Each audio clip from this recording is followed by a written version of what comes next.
The second step is putting one knee inwards. There we go. So one of the reasons why it's called the 90-90 is because we're going to be forming 90-degree angles. So 90 degrees, 90 degrees, and 90 degrees. So the first step is you're going to be facing your front leg nice and tall. And staying nice and tall, we're just going to be leaning forward up until you feel a stretch in that glute. And you can kind of play around with different angles as well if you're leaning straight forward or a little off to the side, wherever you feel the most stretch is okay. So once we're here, David, you feel a stretch? Perfect. So what you're going to do is take this hand, put it on top of your knee, and you're going to be doing an isometric contraction here. So you're going to be pulling up into your hand, but also at the same time, you're going to be pushing your ankle down into the floor.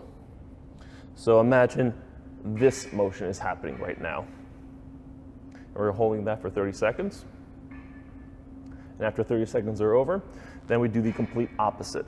So we're pulling our knee into the floor while trying to bring this up overhead. And again, this is an isometric contraction, so nothing's actually going to be moving in this case. If you have a little bit of trouble kind of visualizing this, what you can actually do is take this hand and try to pull your knee off, but keeping your knee down here.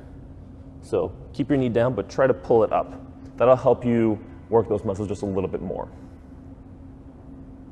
Good. So once 30 seconds is over, then we do the first step again.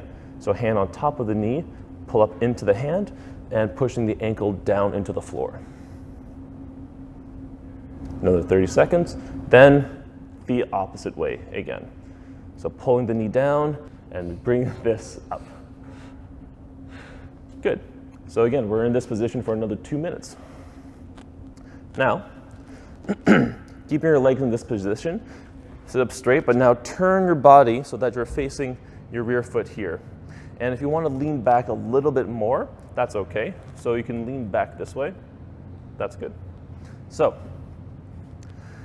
likely in this position, probably be feeling kind of just a lot of tightness in this area, and that's okay. So once we're in this position, we're going to do the same contractions like we did on the other side. So hand on top of the knee, pull up into your hand, and pushing the ankle down into the actual floor. So we hold that for 30 seconds. After 30 seconds, we do the complete opposite. We pull the knee down into the floor, and we try to raise this up.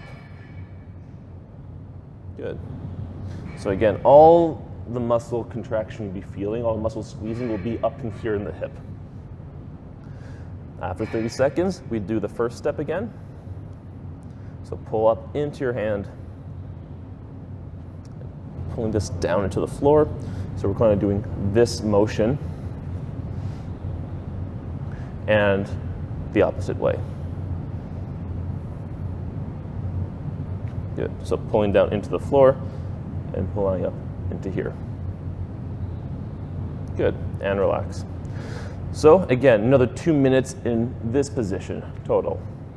So when that's over, we do these last 2 steps, but facing the other direction. So, David?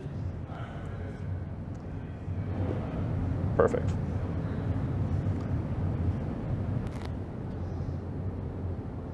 So altogether, this mobility drill takes 10 minutes to do.